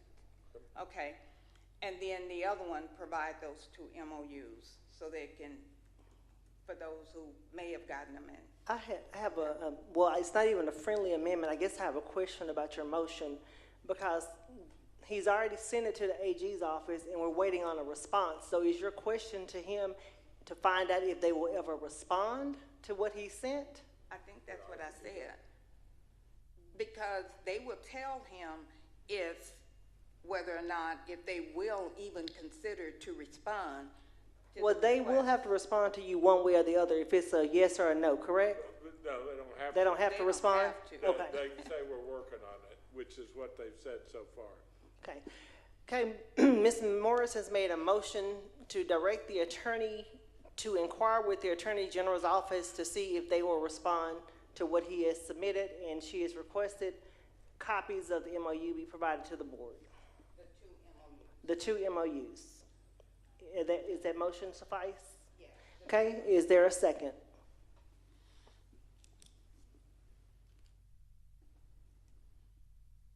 Okay, there is no second. The motion has died. Okay? Yes. Madam President, I would like to make a motion that we continue to let the attorney work with the AG, and once he returns with the feedback from the AG, then we will make a decision from there. But right now, we need to just table this until that takes place. Thank you. Okay, you actually said I heard you say two things.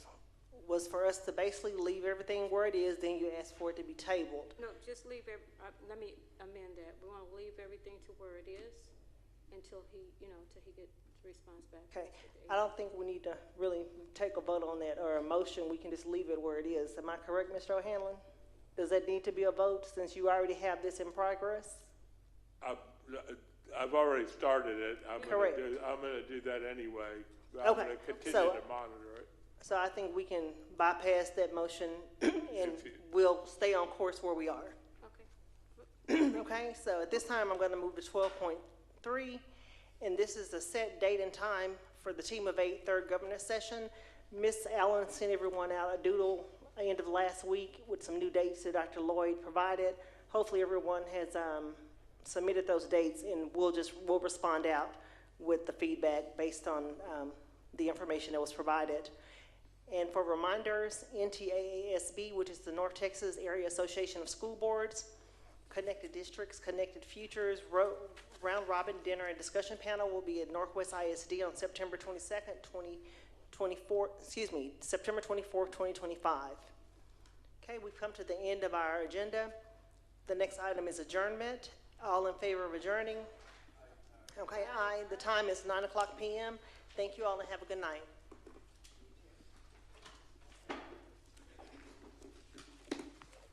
I'll resend the MOUs. Thank you. Just so she's got it.